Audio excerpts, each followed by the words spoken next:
My name is Juliet Dane. I'm 30 years old, a colonel in the United States Army.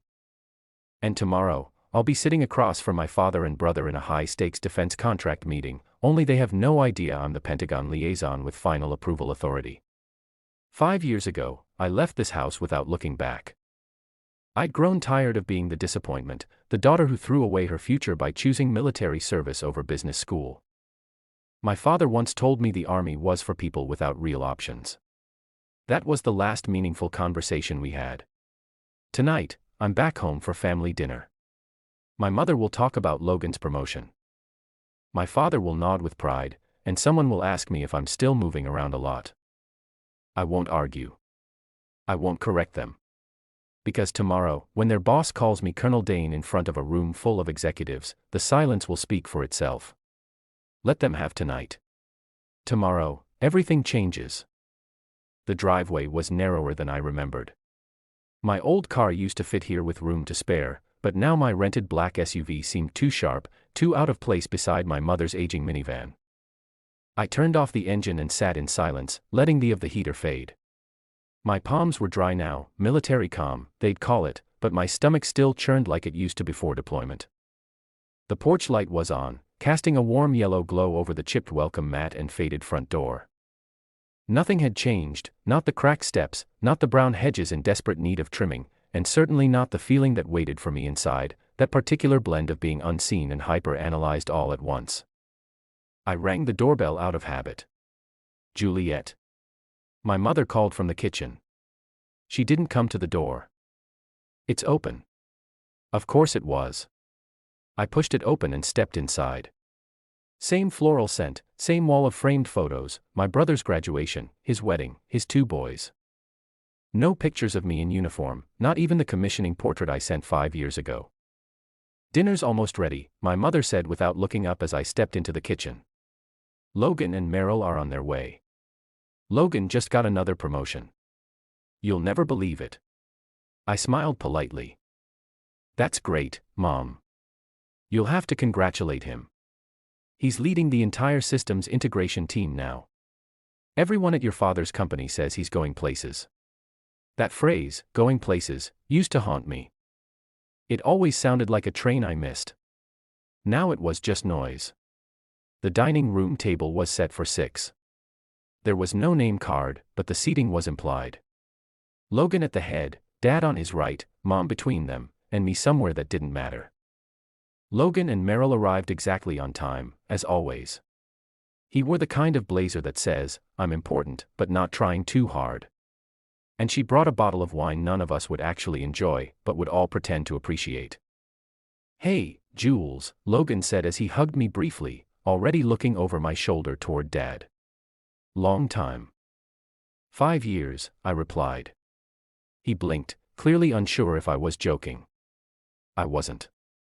We ate roast beef, mashed potatoes, and the same side salad Mom had made since I was 10. Logan held court effortlessly, detailing corporate restructures, performance bonuses, and what his team was doing for the military arm of the company. My father looked like he might cry from pride. And you? Mom turned to me, her smile polite but empty. Still traveling with the Army? I took a sip of water. More or less. Still a captain? Dad asked, eyes not leaving his fork. Something like that. Must be tough, being in the field all the time, Logan added. I mean, no long-term strategy. Right. Just following orders. I didn't answer. I didn't need to. My uniform was still folded carefully in the back of my suitcase upstairs. The silver eagle insignia catching light through fabric. Tomorrow, they'd learn just how much strategy one was responsible for. For now, I let them talk. It would be the last time they spoke over me. I spent most of the evening in my old room, seated on the edge of a twin bed, covered in the same patchwork quilt my grandmother had sewn when I was 12. The walls were still lined with relics from a version of me they had once believed in, basketball trophies, honor roll certificates, college acceptance letters, every accomplishment prior to the moment I joined ROTC. After that, I became a cautionary tale in this house. There were no framed articles about my cybersecurity awards, no photos for my deployments, no certificates marking my promotions to major, then lieutenant colonel. The most significant achievement of my life, a full colonel in the U.S. Army Cyber Command at 30, was completely invisible in this home.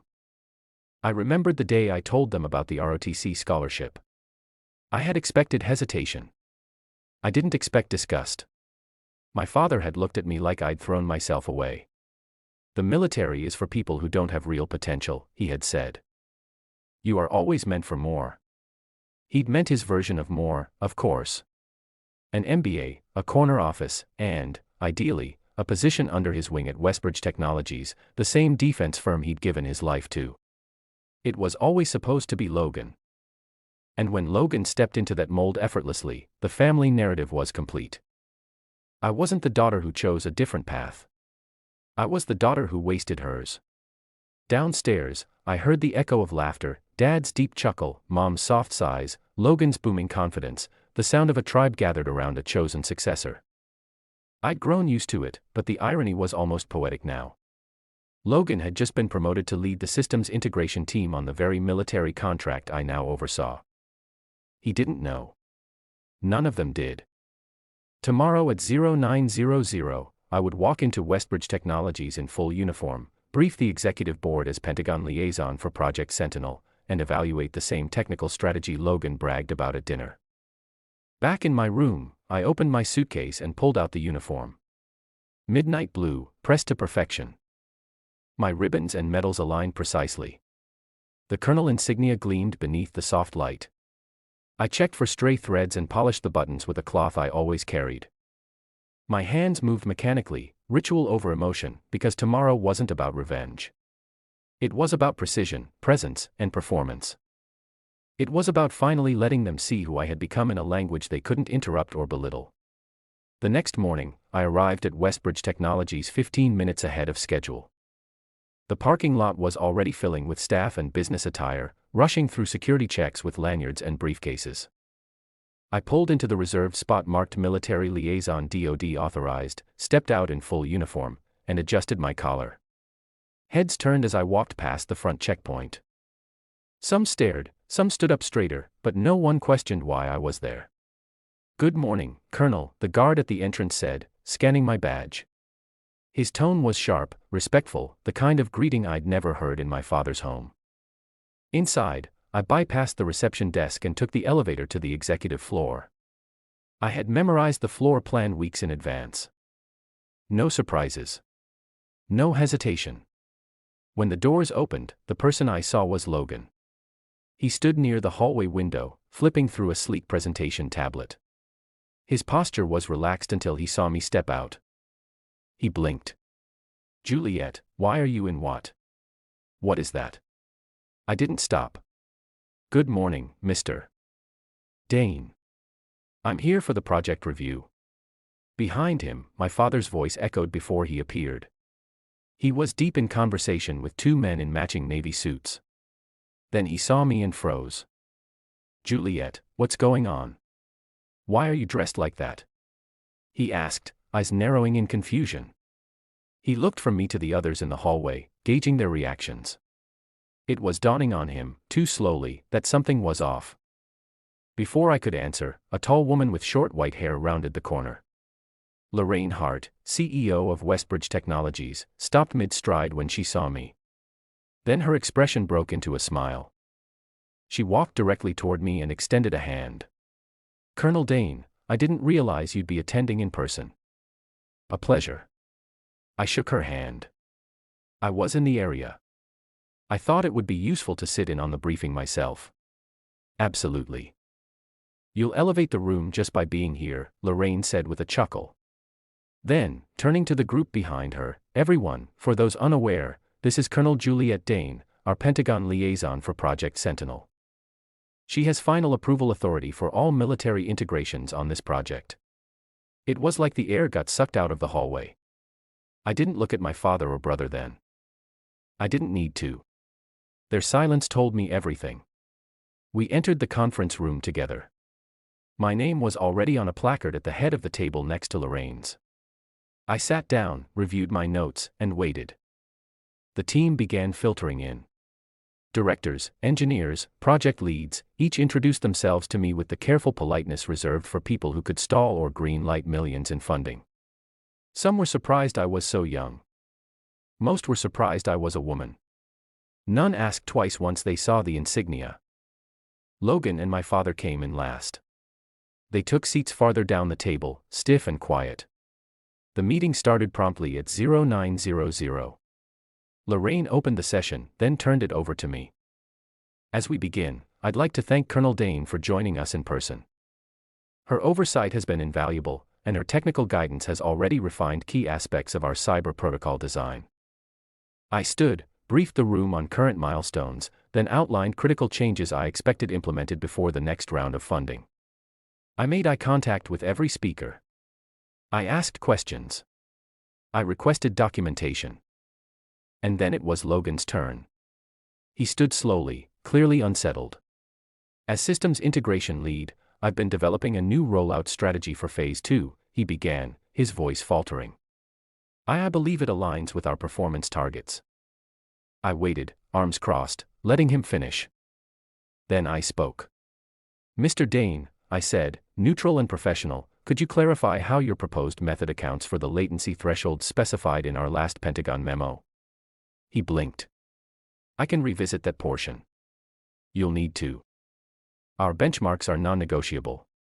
Please revise the protocol draft and submit it by close of business Thursday. He nodded quickly. Yes, ma'am. For a moment, the room was still, then we moved on. I took control of the next discussion item as if nothing had happened, but everything had. The meeting ended just after noon. Lorraine wrapped up with a few remarks about transparency and collaboration, then turned to me. Colonel Dane will remain on site through tomorrow for follow-up assessments. Please extend full access and support. This project is critical to both national security and our future partnerships. As people began to file out, I felt eyes lingering, not with curiosity anymore, but recognition. My credentials were no longer a mystery. I had earned my seat at the table, and they knew it. My father hovered in the hallway afterward, just outside the glass walls of the conference room. He looked like a man who'd walked into a room expecting applause and found a tribunal instead. Juliet, he said once we were alone, still searching for a tone of authority. We need to talk. I nodded. Your office. He hesitated, then gestured down the hall. Inside, the air felt heavier. My mother was already there, seated stiffly in a visitor's chair. Logan stood by the window, arms folded, jaw set, the three of them together, my childhood jury. I didn't sit. I stood at ease, hands clasped behind my back, calm, unapologetic. You've been a colonel for how long? My father asked finally. 6 months, I replied. 6 months, he repeated hollowly. And you didn't tell us? I did, I said quietly. I sent invitations to my promotion ceremony. Emails, articles. I left voicemails. None of you responded. He opened his mouth, but my mother interrupted. We didn't know what it meant, she said. Colonel, that sounds high. But we didn't understand. Why didn't you explain? Because I stopped trying to justify my worth, I replied. Every time I called, the question was about Logan's projects or your quarterly numbers. You never asked about me unless it was to suggest I quit the army and come home. We thought you were stuck, Logan said. Like, moving base to base, never really going anywhere. I looked at him. You said last night that people in the military just follow orders. You laughed while saying it. He shifted uncomfortably. I didn't know you were doing this. You never asked, I said again.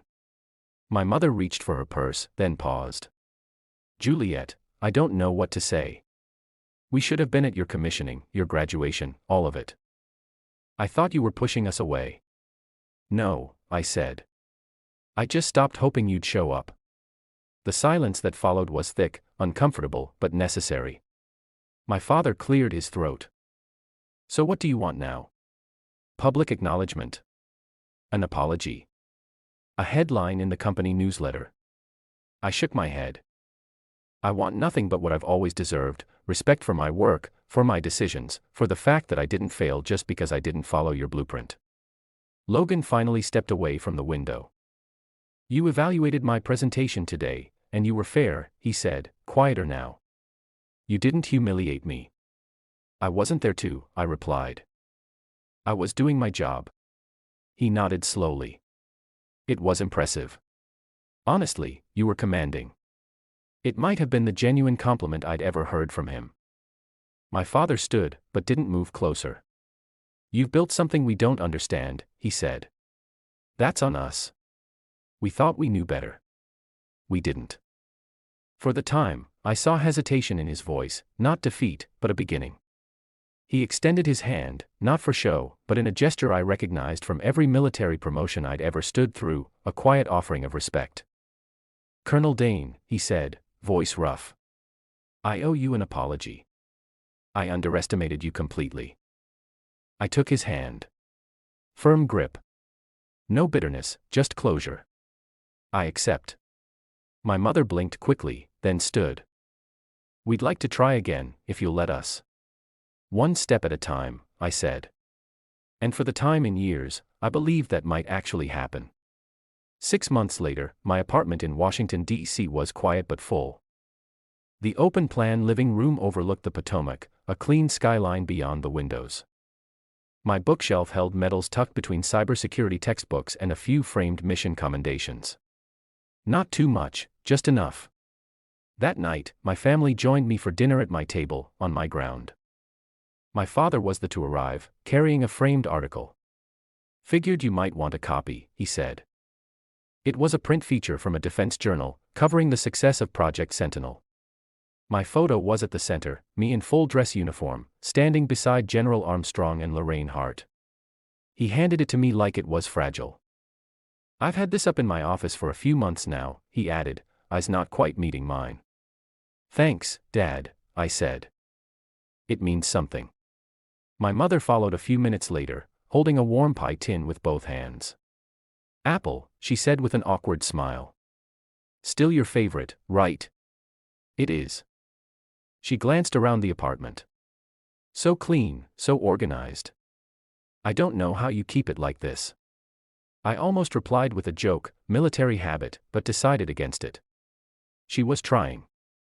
It didn't need commentary. Logan and his wife came last, bringing an expensive bottle of wine and a strange kind of ease I didn't expect. After dinner, as the dishes clinked in the sink and conversation drifted toward quiet praise, Logan pulled me aside. I implemented the rollout structure you mentioned, he said. The team didn't love it, but it works, better than what we had. Did you tell them where you got it? He grinned sheepishly. Eventually, after I let them believe I was a genius for about 5 minutes. I smirked. As long as it's working. He nodded. It is. And so are you. I mean, you've really got it together.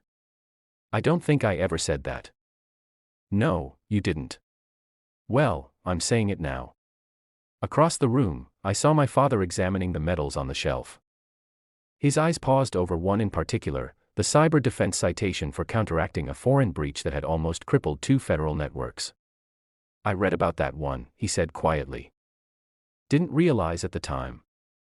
You were leading it. I was, I answered. He didn't add more. He just nodded. It wasn't a parade. It wasn't a movie ending, but it was real, and that made it better. Later that evening, over coffee and my mother's pie, my father raised his glass in a quiet toast. To Colonel Juliet Dane, he said, who proved that your worth isn't found in following someone else's path, but in walking your own. We all raised our glasses. I looked around that room and saw something I'd never seen growing up, recognition, not pity, not tolerance, but the kind of earned respect that no one could take back. And in that moment, I knew something important. The victory wasn't in them finally seeing me. It was in the fact that even if they hadn't, I still would have kept going. I thought I needed their approval, that someday, if I worked hard enough, they'd finally see me. But the truth is, I didn't need their recognition to be real. I was already enough. Walking into that boardroom in uniform wasn't revenge. It was quiet clarity. I didn't need to explain who I was. My presence did that for me. They once told me I was wasting my potential, that I'd never become anything. And yet there I stood, leading the very project they'd built their careers on. That moment didn't heal everything. It didn't erase the past, but it did something better. It proved that I never needed to follow their path to create value. So if they underestimate you, let them. Keep building. Keep rising. And when the moment comes, show up fully, calmly. Because the strongest proof isn't what you say, it's who you've quietly become. Share your thoughts in the comments section. Thanks for your precious time. If you enjoyed this story, then please make sure you subscribe to this channel.